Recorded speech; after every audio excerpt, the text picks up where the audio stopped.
Fellow auto detailers, welcome to the show that features interviews with today's most successful auto detailers. This is the Auto Detailing Podcast. Here's your host, Jimbo Balaam.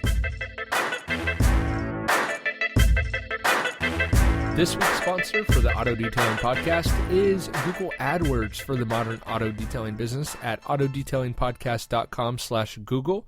If you're looking to take your business to the next level, or maybe you're just starting your detailing business and your website doesn't quite rank high enough in a Google search for keywords like auto detailing and the such like, you're going to want to head over to autodetailingpodcast.com/Google.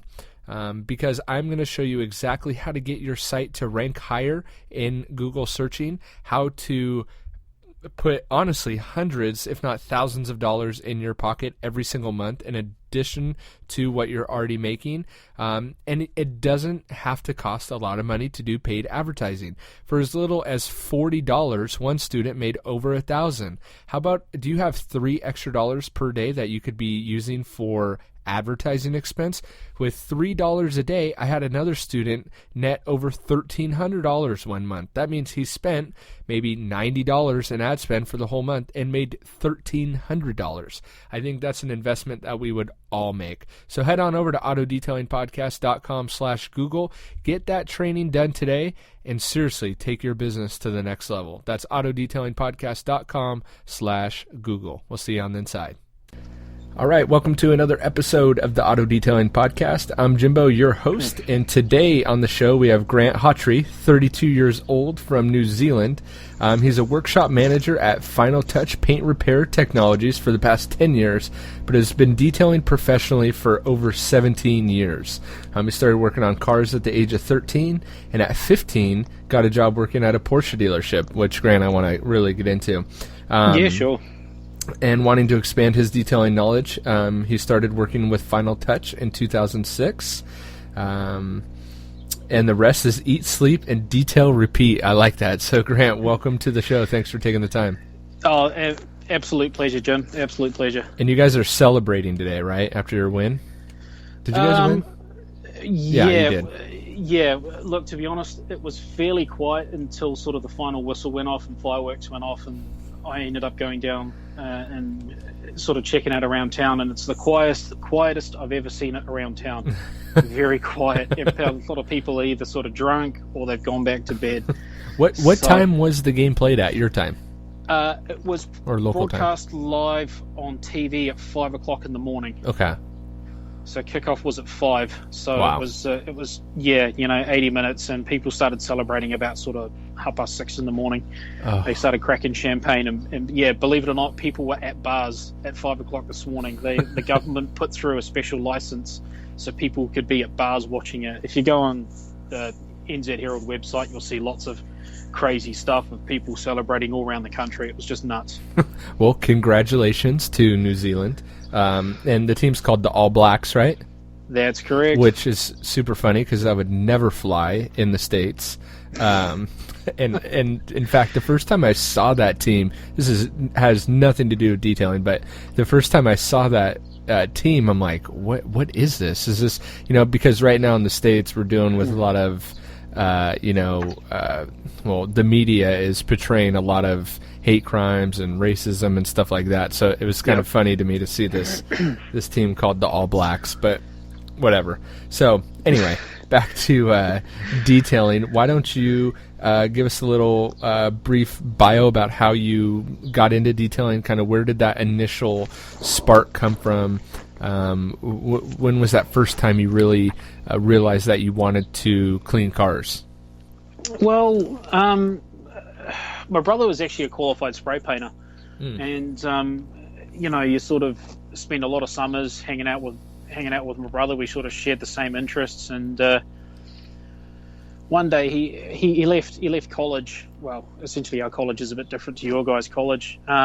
He left sort of high school pretty early, and he sort of ended up buying his first project at 15. There's only a couple of years difference between the two of us, and he brought it home and was like, hey dude, what are you up to? And I'm like, not much. Do you want to come out and come help me? And before you know it, at 13, there I was in the driveway, middle of summer, sanding down a 1971 Toyota Corolla SR Coupe.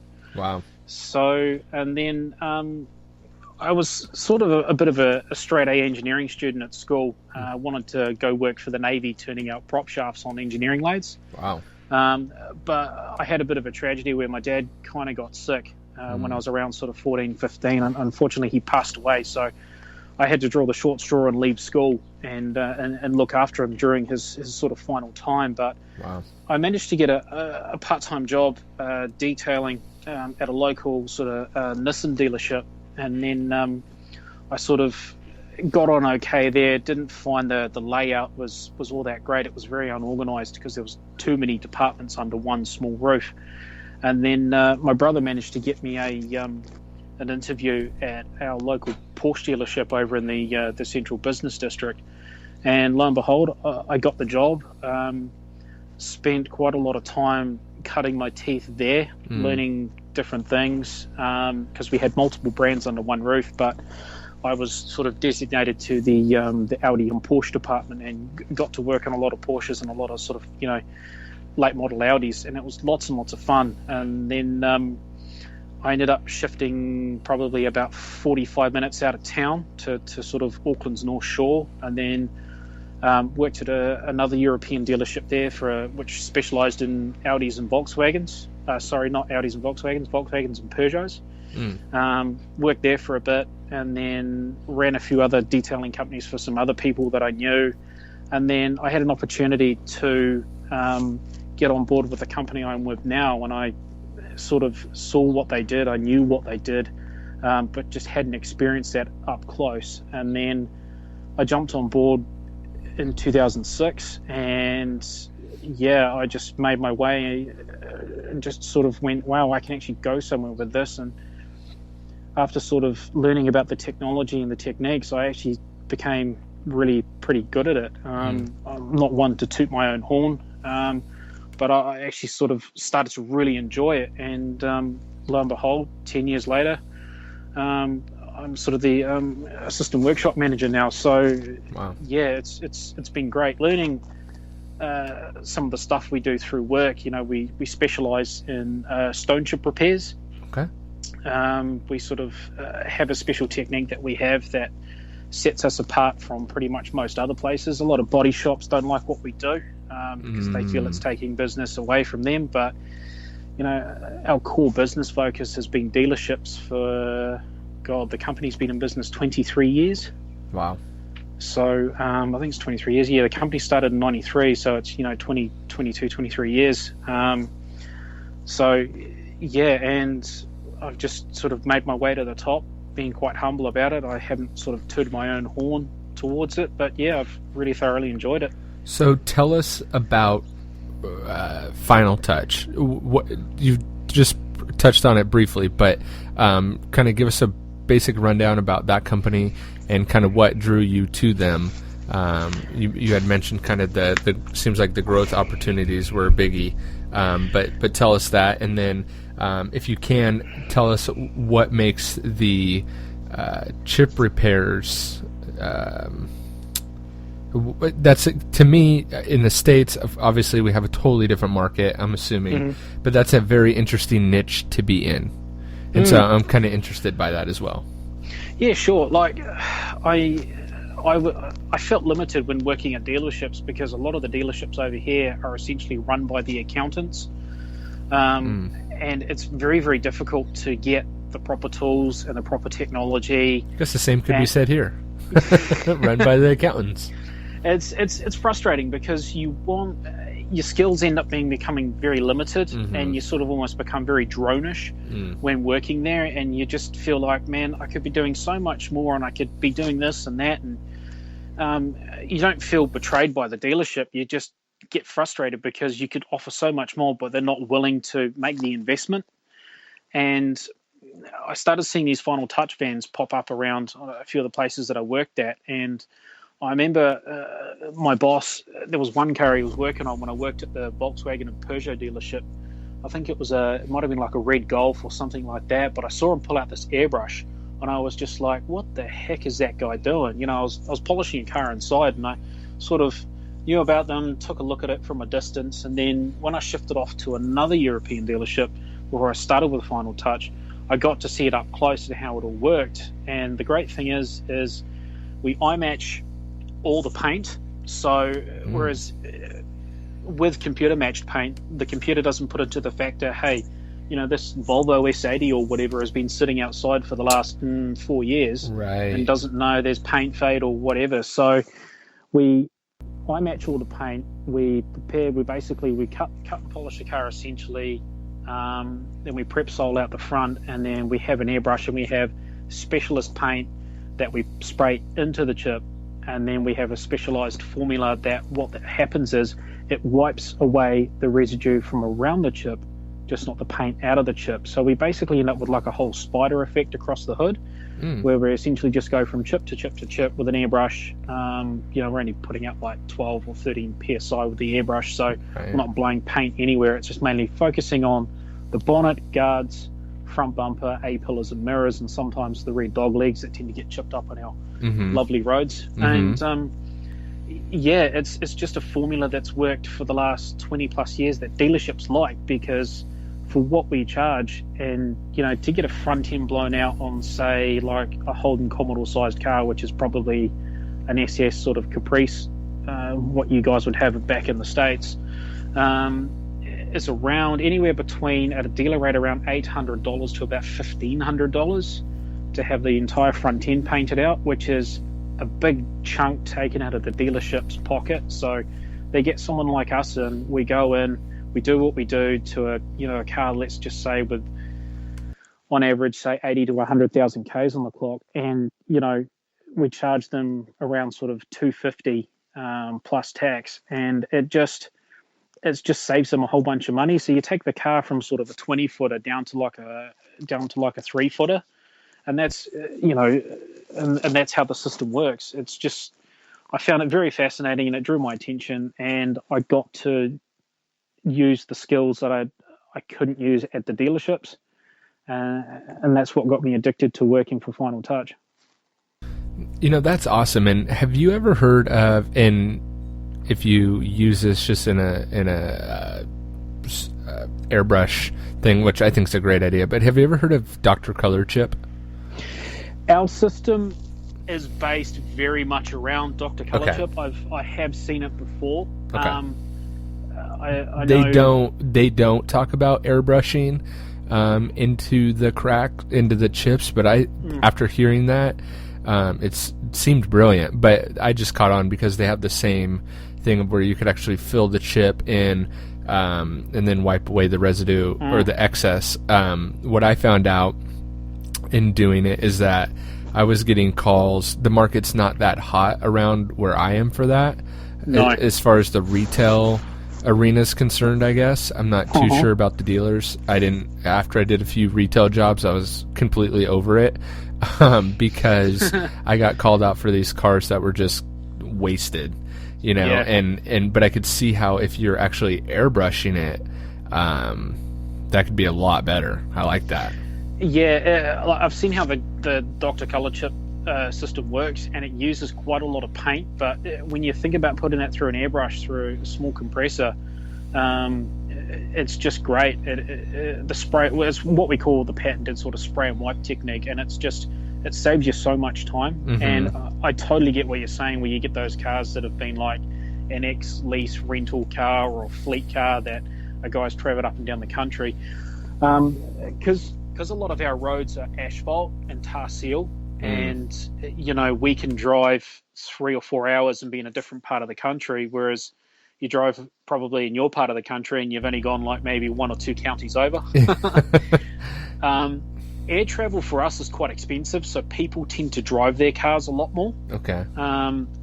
Like a simple trip to say Auckland to Wellington could cost you $400 or $500, which is flight. Yeah, seriously. Okay. How many miles or about how many kilometers apart would those be, for reference? To give you an idea, it's roughly about a 10-hour drive. Okay. So Auckland and Wellington's not that far. It's Okay. probably like a 2-hour journey by plane, but Okay. it's just, put it this way, it's cheaper for us to fly from New Zealand to Australia than what it is to fly from Auckland to Wellington, to our capital city.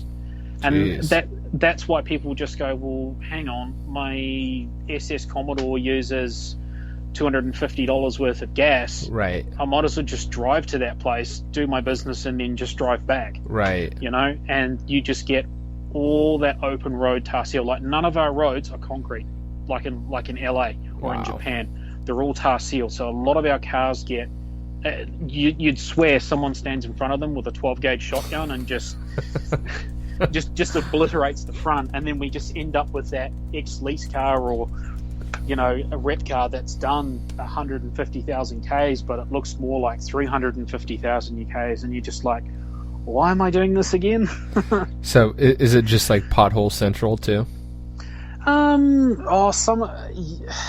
Yeah, there is a few nasty potholes. I get frustrated because my R32 GTR, I'm like, really precious of it. Yeah. It's just, I get frustrated. That's great. So, but that's awesome that Final Touch has carved out a niche for that, and I could see why the other body shops would hate that.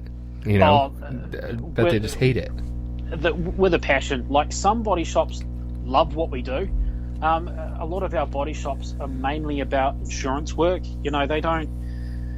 They'll charge a premium price for, say, a cut and polish and maybe like a pencil touch of some stone chips across the front, because for what that square meter space is costing them, they've got, a $6,500 or a $7,500 insurance job sitting out in the car park, and they just get the shop apprentice to do this customer's car and then charge a premium on it just so they can get it in and out as quick as possible, because the cost is just, the overheads are so expensive.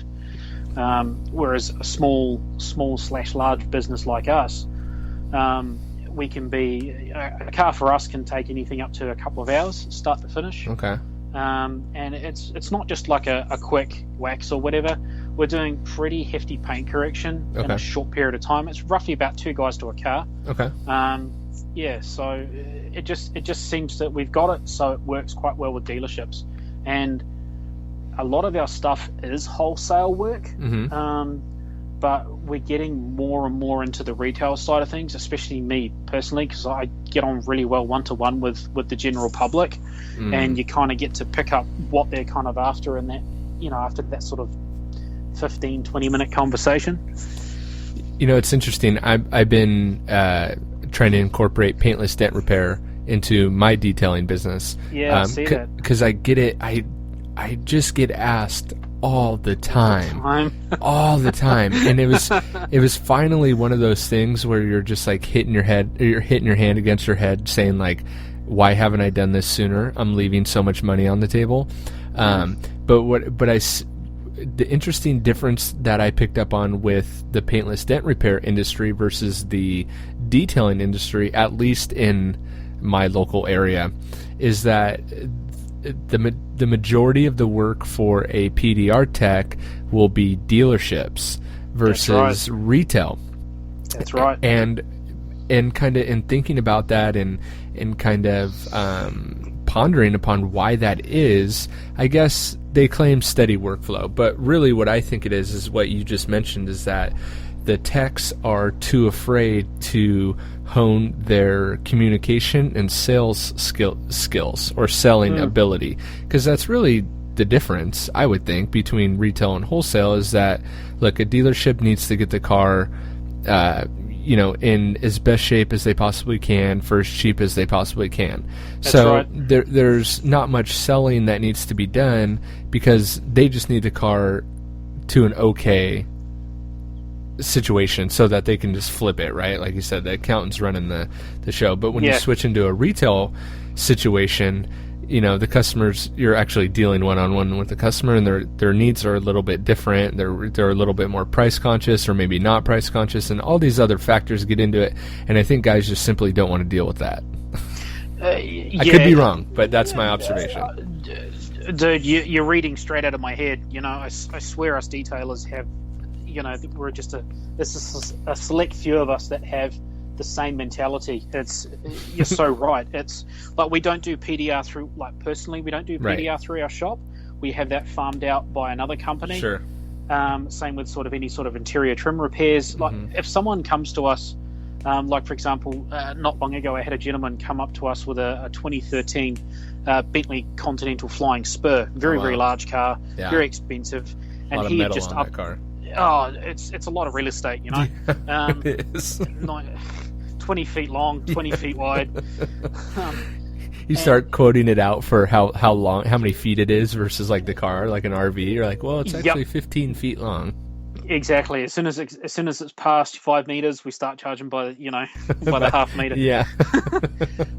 He had just bought the car and he was going out of the country, and the previous owner was, like 3 wheels had been curbed quite heavily. One of the tire walls had been damaged. The previous owner had worn quite a lot of denim on a cream bone white leather interior, so you could just imagine how blue the interior was. And the guy went out of the country for the week, and I organised basically PDR, interior trim repair. We did our part, and I got 3 wheels repaired and a tyre replaced for the gentleman. And I was pretty nervous about giving this guy a bill for quite a substantial amount of money. Well, from our point of view, including tax, the bill was just over $2,000, and I'm like, oh my God. And he was just like, no, that's exactly what I expected. And I was just like, wow. Because you're like, dang it, I should charge $3,000. Well, the thing is, a lot of these people, Jimbo, when they buy these cars, they don't come to places like us. Okay. They go straight to the dealership, and then they get the dealership to sort it all out, and then the dealership slaps on their 15, 35% or whatever it may be. And then, my boss and I, we talked about it afterwards, and we said, look, because we've done work for the Bentley dealerships and places like that over in the CBD, and we thought to ourselves, man, that bill would have been well and truly $3,000 to $3,500, and we were like, it's a lot to us at $2,000. But yes, man, the dealerships are just like, no, that's just the standard rate. And I'd love to be getting more work like that through, because I find it to be a lot more enjoyable, because you're providing. I like to provide the customers with a great experience. I want them to go away happy, and then for them to come back, say 3-6 months later, and whatever it may be, and just say, oh, hey, look, can I get you to take a look at my wife's car, or whatever it may be. I love that repeat business with those. With I think of what Joe Fernandez said. He says, his whole thing of, poor people suck, which I totally agree on. Right. And he put an analogy of, you want to get a car guy with money, right? And that market with the car guy with money is like incredibly small in our country. Like, I reckon out of 100% of the automotive population, I would say that market is probably 10% or less. Wow. That's how small of a market. Like, even though we've been in business for 20 plus years, our workshop is only 90 square meters. Okay. So that's tiny. It's 2 cars. That's all we can fit. As you keep talking, I'm gonna square meters in feet. Let me search this real quick for people that aren't that smart. It's just under 1,000 square feet. Yep, tiny. Yeah, so that would be in the States. That would be like a starter shop. No, I'm not downplaying the size of your shop, but I'm just saying to give guys a general idea of what kind of a vision of the size shop that would be. It's 968 square feet, and that's 2-story, 90 square meters. So it's like I said, very small. We fit 2 cars roughly, sort of tandem. Okay. Yeah. One in the back of the shop, one in sort of in the front door. Sometimes hanging outside the door with the office and stuff upstairs. Okay. And that cool. That's lunchroom, that's kitchen, that's bathroom, all in that 90 square meters. That's not separate. That's all on that shop floor. And how many employees would be working there? I have 2 guys that work under me that do a fantastic job. I love those guys to bits. There's my boss, obviously. He's at the top of the food chain. Right. And we've got another, because we're based out of Vans as well. Okay. So we are mobile. Okay. And we're actually a franchise, so we spread out through the entire country. But oh, wow. My boss owns the Auckland franchise. Okay. And he's in partnership with another guy that deals with a with another area which is about 10 minutes down the road from the shop. So he's got his own sort of franchised area. He looks after the Wairau Valley district, and literally he walks to the top of a driveway, and I think he's got, I would say easily half a dozen plus dealerships on his doorstep. Wow. That he's within walking distance of the small shop that he's in. Wow. And we've got another 2 guys that run around town in vans. They do a lot of stuff for lease companies and other dealerships. I service the area that I generally look after is obviously our workshop, which is really close to me and really important to me. And we look after the Green Lane district, which is just outside the CBD. To give you an idea, the entire area, our Auckland area, is probably, I think I worked it out the other day, it's probably, I would say, 350 square miles. Wow. So it's a large area, and that's everything from dealerships to wholesale, retail, and anything else in between. And like I say, we offer multiple packages and deals for people, and just to whatever suits. And we also, like I say, we can get PDR done through the shop. We've also got into the market of plasti dipping. Okay. We'll do like blackout packages, or if people want black emblems, we'll get them to come into the workshop, put them in a loan car. We'll do that kind of stuff as well. So we just want to be like I don't want to say an all over one-stop shop, because we don't do a lot of mechanical side of things. Mainly we just want to look after people's cars and just keep them looking shiny. But, it's the same thing that I've run into here. Once you are in with those customers, like you had mentioned, getting the wife's car or whatever, it's you start to become, you start to become that resource for, if plasti dips becoming big and you can offer that service, maybe the customer doesn't want their car detailed, but they want their rims plasti dipped or their front grill or whatever. And then you're just capitalizing on, extra dollars. That's exactly what it comes down to, So I want to transition into, because this is when you reached out to me, this is what really caught my eye. And then as we started talking about it before we started recording, I want to get into the challenges that you face. And your wording was a third world country. And as we kind of talked about that and unpacked it, obviously you're not living in a third world country when it comes to living, I guess, or your living standards, I guess. But I do get a lot of complaints about guys in Australia and New Zealand about how the technology hasn't caught up down there. So, and you had mentioned that earlier as well. So is it technology as far as like internet technology, or is it product technology, or is it both? For me, it's definitely a little bit of both, but the one that frustrates me the most is the product technology. It's, you take a big place like Auto Geek, you can walk in there and it's like the Toys R Us of detail supplies. There's just everything in there. Right. We don't get the privilege of having a place like that. It's very, very difficult. We've got, like, you go to your local Repco, which is the same as an AutoZone in the States, and you've got 3 major brands up on the, and it's just like, it's like Maguire's, Turtle Wax, and Mother's. That's it. That's all you see on the shelf. And there's just, those shelves are like 9 foot tall and 20 feet long. Jeez. And that's all we have. And to give you an idea, like, for example, training, we actually don't have. I think you guys have got. I think Mike Stoops has the training facility in Irvine, California. Am I right? Yep. We don't have places like that. Right. Well, he'll do that. I think he calls it the Thursday night open garage, where it's totally free. You can literally just walk in and ask any question, do anything you want. We don't have that privilege. The place that has there's a large place where we get all of our supplies from, which is based out sort of southeast Auckland, and they just have the distributorship for Maguire's products. Wow. So we're predominantly Maguire's products. Like there's a place in Wellington called Detail Depot, and they're bringing in a lot of chemical guide stuff, but they're not selling it.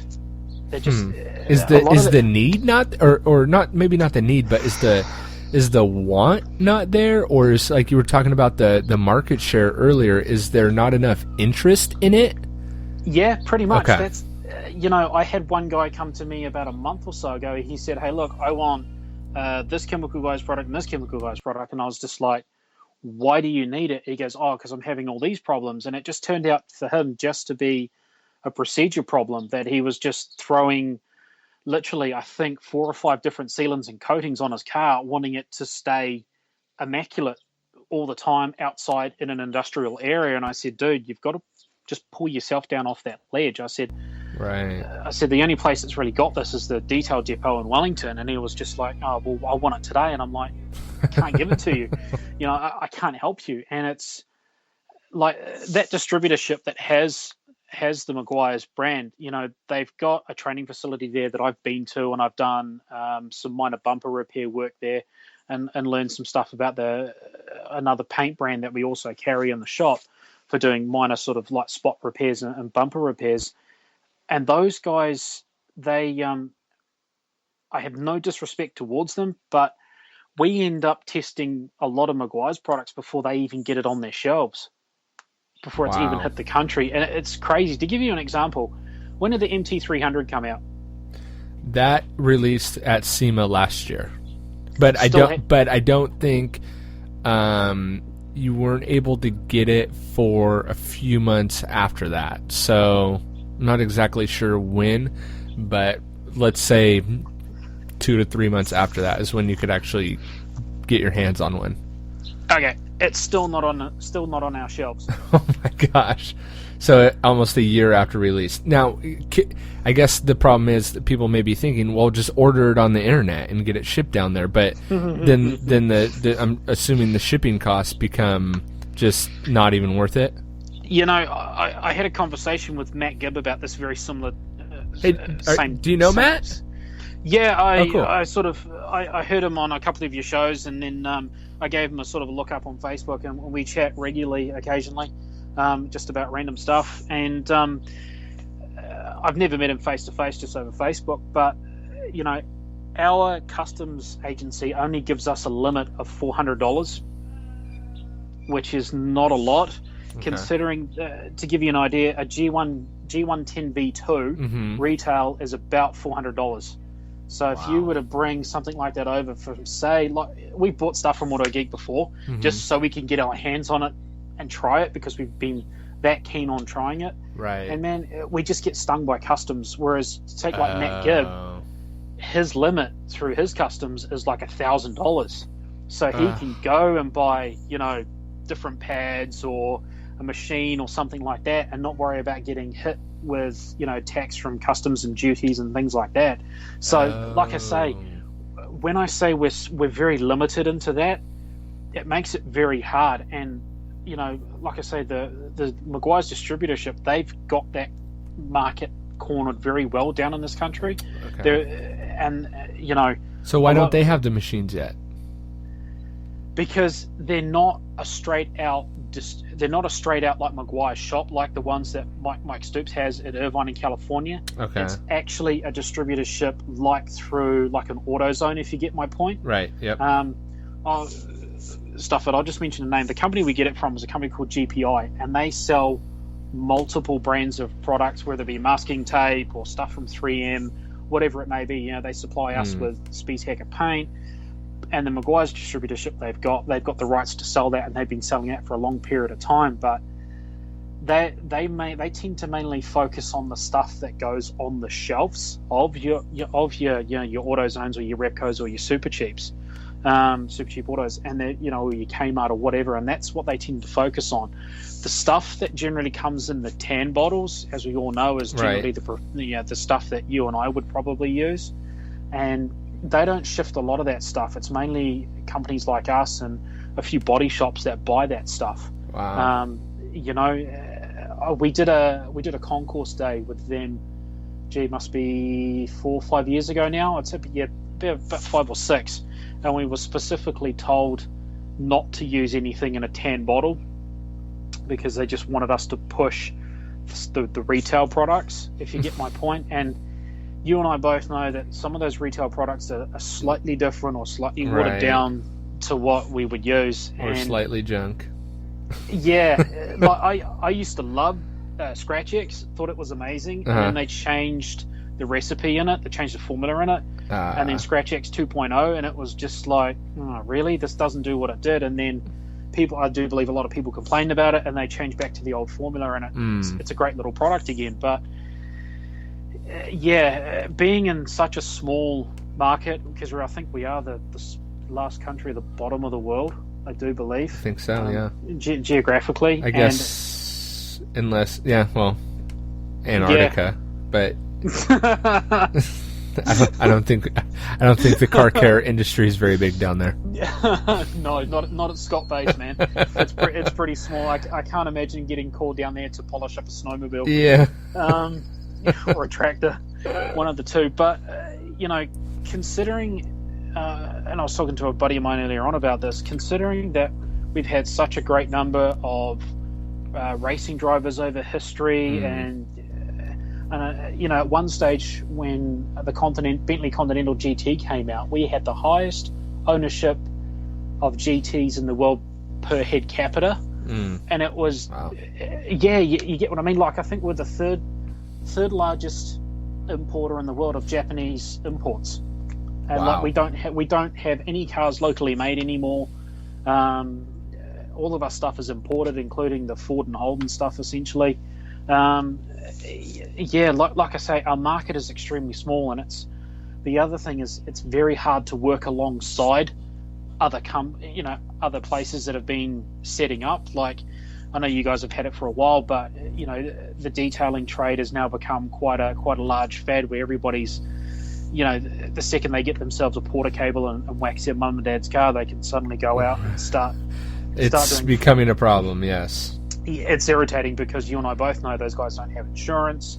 They've generally got no knowledge, and when they end up stuffing up a vehicle, they just pack their tools and they run for the hills. Exactly. And it's very frustrating to work alongside those kind of people, guys, because we want to get a network going of, we say, hey, look, sorry, sir, we can't get to your car today. It's such short notice, but we could recommend Joe Smith down the street who does a fantastic job. And, right. The trouble is everyone's so DIY in this country.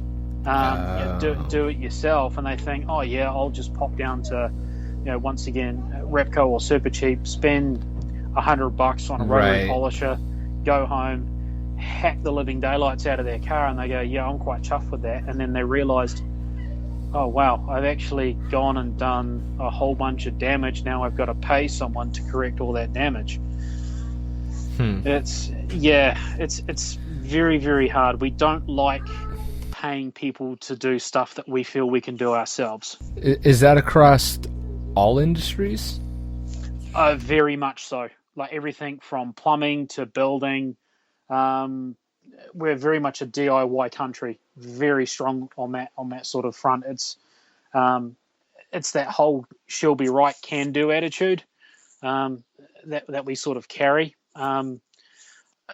Prime example, I had a guy that had bought a real cheap Toyota Celica for his daughter, and he went to the local gas station and got this compound off the shelf that I swear that was probably full of marbles and God knows what else. Marbles and sandpaper? Sandpaper's not gritty enough. Honestly, he started on the bonnet, and by the time he got to, he started on the driver's side of the hood. He did the whole hood, and then by the time he got to the passenger's door, he stopped and stood back. And once all the oils had evaporated, essentially all the silicons and oils had evaporated out of this tinned compound he bought, he had essentially Scotch-Brighted about 90% of the car. You're like, yeah, we can airbrush that. We can airbrush that out.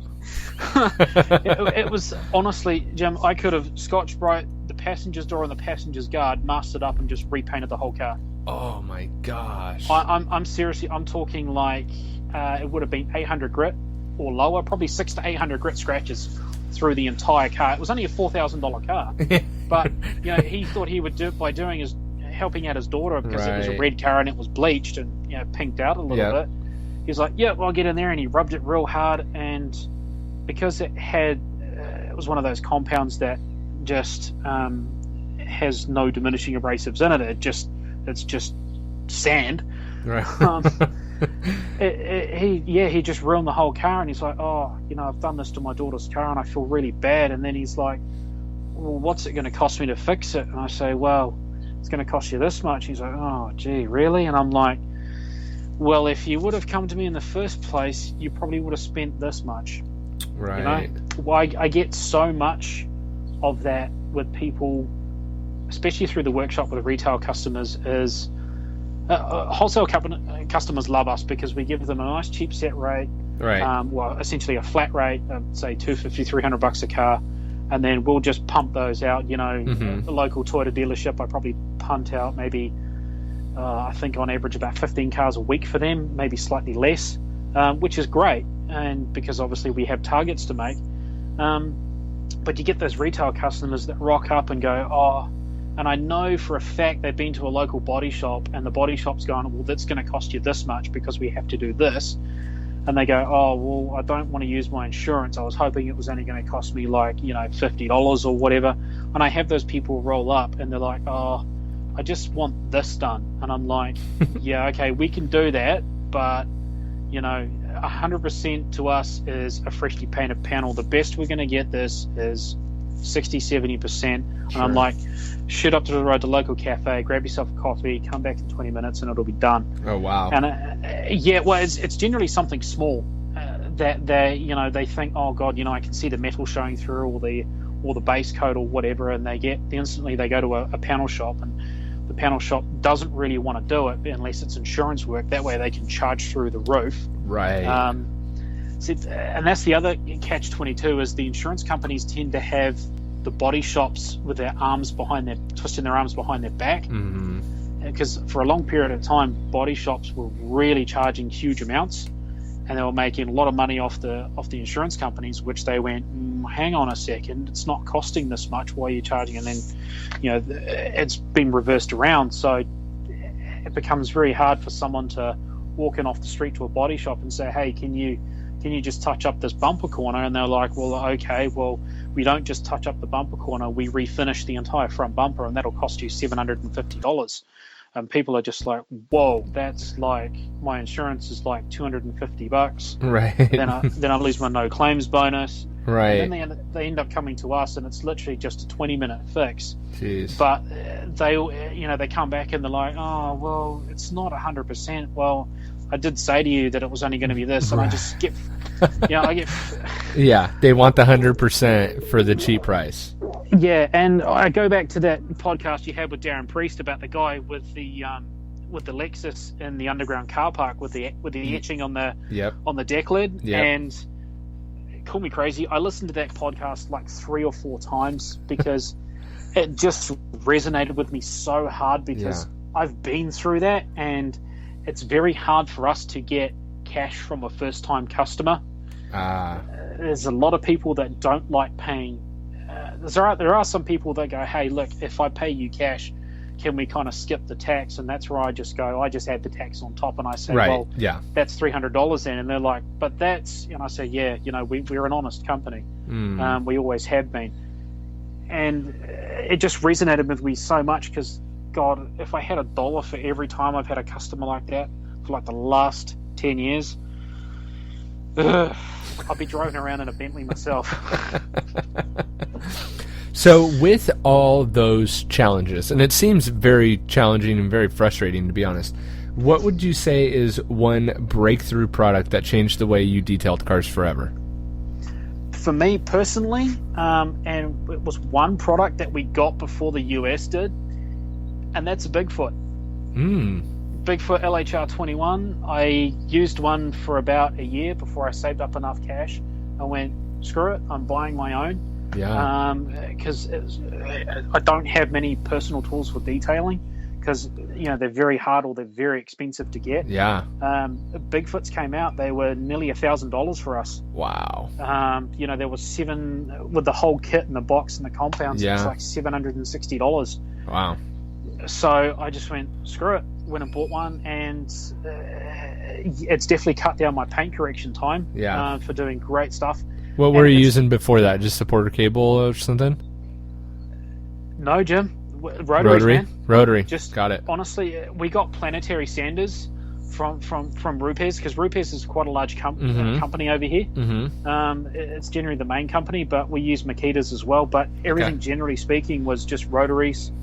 Wow.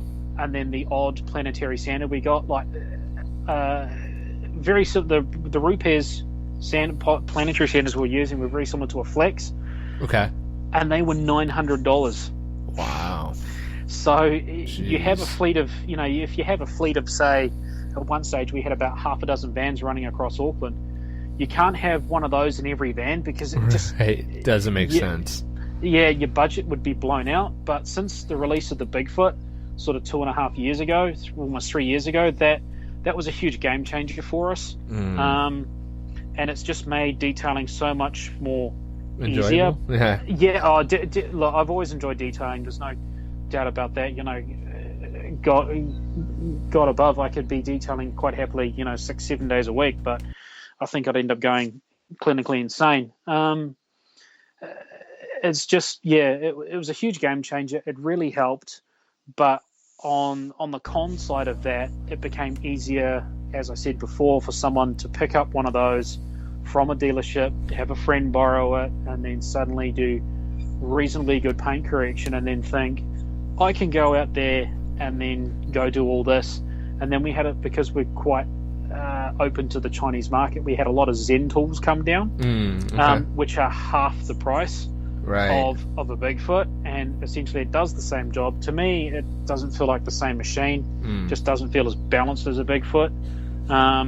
But suddenly people can start doing reasonably good paint correction. It hasn't got to that stage where people are doing amazing paint correction. Right. Like some of the cars that we get, man, ex-rental cars, lease cars that have been through a car wash 10 million times that have just, got straight line scratches on them. Right. A lot of the other sort of, I don't want to say detail shops, because we are a detail shop. I call them car grooming places or car grooming shops. Yeah. Which I think are probably a step down work quality wise from what we offer, because they're more about quantity rather than quality. They tend to just buzz over the cars and get them shiny, and then it makes it easier for a lot of those other guys that don't, like I said to you before, don't have the insurance or anything like that, and they can just suddenly go, yep, I can suddenly be a business out of this, 5 days a week. It doesn't work like that. Our market is so small. There's us and another 2 other companies that are very similar in what we do, but we are still on the top of that pyramid. I'm going to toot my horn when I say that, because we've been in business the longest, Yeah. Good for you guys. It's great for us. A lot of these other guys that are jumping on, like the coatings business is starting to become big over here now. Okay. And we've had probably 3 companies set up inside the last, probably I'd say about 4 or 5 companies set up in the last year that have specialized in coatings. Okay. Wow. And we tend to have a clean green image down here, so I think coatings down here do tend to be sort of over marketed. Like the most expensive one we have on our market is $9,000 for a coating. Wow. I can't see someone spending $9,000 on a coating. No kidding. On a Toyota Land Cruiser, because they won't throw $9,000 at a coating. Maybe someone like a businessman, maybe with like a very expensive Rolls Royce or something like that, potentially buying it, but very few and far between. Yeah, exactly. Very few and far between. And a lot of these companies that are sort of trying to mimic our technology, we've had guys try to copy us in the past and it hasn't worked. But admittedly, the technology was different back then. It was very hard to get hold of, but now it's become a lot more regular and easier to get hold of, and it's making it easier for guys to do, great fancy 50-50 shots and so forth. But admittedly, like I said to you before, those guys that are doing those kind of cars, doing that kind of work, they're working on very late model, low mileage cars. Right. Right. No more than sort of 10 or 15,000 Ks tops. Sure. Or they're doing, a collection that never gets driven. Right. We're doing stuff, everything from, well, you've probably seen my Facebook page. I'm doing everything from everyday stuff right up to, I did a chrome wrapped R35 GTR a few days ago for a buddy of mine. Mm-hmm. That was going into a large expo show this weekend. Wow. And I don't promote myself outside of work. Everything I try to do, I definitely try to promote through the line of work by saying, hey, look, I work for these guys and this is what came into the shop this week, and I thank my team and all that kind of stuff. Mm-hmm. I don't go around telling everybody that, hey, look, I'm a master detailer or whatever. Yeah, I thought I'd just chuck that in there just to make sure I'm awake. Yeah, I saw that and I got frustrated, and I have a sneaky suspicion of that particular person, and I'm a fan of that person, and as you probably know, I'm trying to get that person out this way. I've been emailing him, and I can't see it happening because the market's just too small for us. Is it going to cost $25,000? Yeah. Okay. Okay. That's in our dollars. In your dollars, I think it was about 15 to 17 grand. Got it. And just, I had massive respect for that person until they were on the same path. They had the same mentality. I'm a fan of the work and the people that he looks up to. Like, I'm a huge Kevin Brown fan and a Jason Rose fan. Love those two guys to bits. I think their minds just feel like a proper detailer's mind. Yeah, I love Jason. Yeah, and I'm so stoked that he's working for Roots. Yeah, that's cool. I think seeing those guys that Jason's gone to the factory in Italy and just gone, wow, look at how I never knew this place was like that. But even though down in little old New Zealand, we're actually aware of what that's all like in Europe. We're aware of the factories are that big, and we know what goes on, and that's what people sort of don't tend to see us like.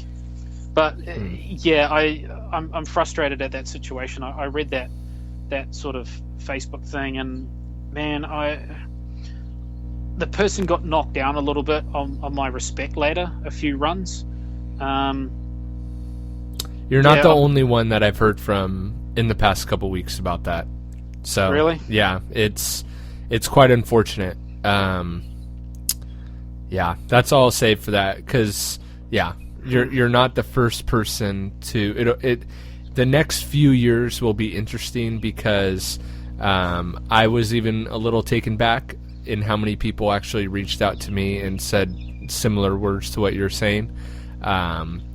So it'll be interesting to see it, if anything. But all I'm saying is, when enough people become fed up, stuff changes.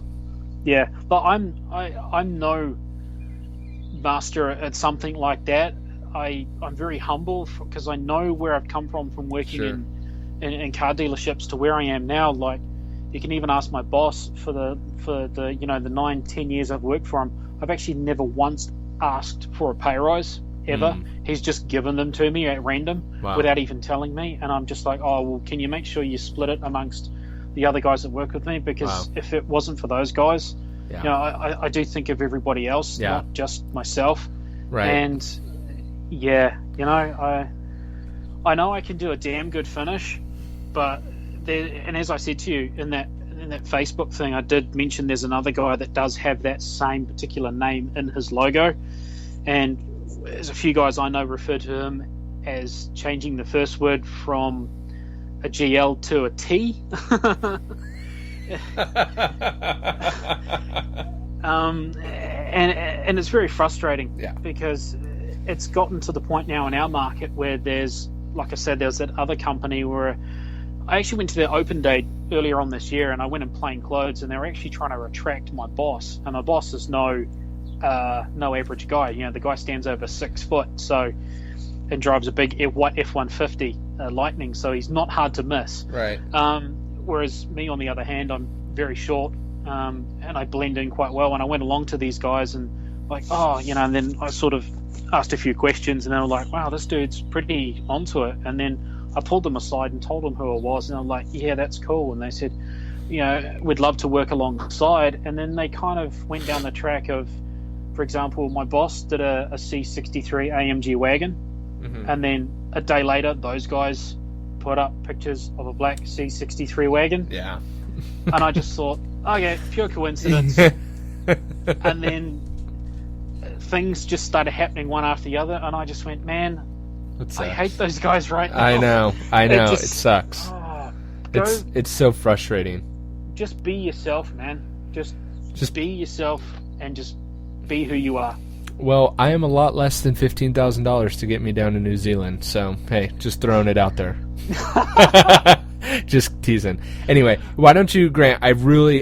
You've opened my eyes to a lot during our chat, and I'm really fascinated by it actually, and I'd love to talk more about it. But we're kind of running out of time here, so why don't you give our listeners a final parting word of advice? That could be detailing, that could be life, whatever, and then tell us how to connect with you, how we can find you.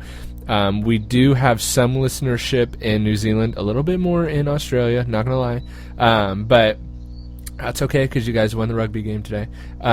But if people want to connect with you, get work done at your shop, how can they? Give us all your outlets of how we can connect with you or the shop. Awesome, Jim. I will say the one thing that stuck to me many years ago was a piece of advice that was stuck on my high school principal's door, which was, the harder I work, the more luck I seem to find. I think that was said by Thomas Jefferson, I think. If not, I read a good thing. If you ever don't know who the quote is by, you can always... Oh, shoot, I lost it. You can always give credit to... Oh, gosh, who was it? Shoot, I lost it. Right when I had it and I lost it. Oh, sorry. Blew that one big time. It was always That's all right. You could always give credit to, I can't even think. Benjamin Franklin or I don't know who. Anyway. It was... joke fell flat, sorry. Yeah, that's one of my favorite, and that didn't really resonate with me until later on in life. Yeah. I just sort of looked at it on his door on a piece of paper and didn't pay much attention. And the other one was one by John Lennon that said about a subject during World War II, and he said, "Quantity has its own quality." I like that. And that's sort of been my two favorite quotes. But hey, if you guys need any sort of work done or you want to check us out on Facebook, Final Touch Paint Repair Technology, definitely the Auckland branch, because we have franchises throughout the country. You guys can reach me on Facebook. Just look up Grant Hawtree. That's Hawtree. Hawtree, still working on that one. You'll get it, don't worry. And finaltouch.co.nz. Like I say, we've been in business for 20 plus years. Specialise in interior, exterior detailing, paint correction, our patented stone chip spray and wipe technique. Just Google search Final Touch Paint Repair and you'll find something. Awesome, Grant. Thanks so much. No dramas, and it's been a pleasure being on your show. Thanks for listening to another episode of the Auto Detailing Podcast. Head on over to autodetailingpodcast.com for full show notes and links of everything that we've talked about today. And don't forget to check out our resources page for a direct link to all the products talked about not only on today's episode, but that I use in my day-to-day detail business. They have direct links so you can purchase and get free shipping right from that page. That's autodetailingpodcast.com. We'll see you on the next episode.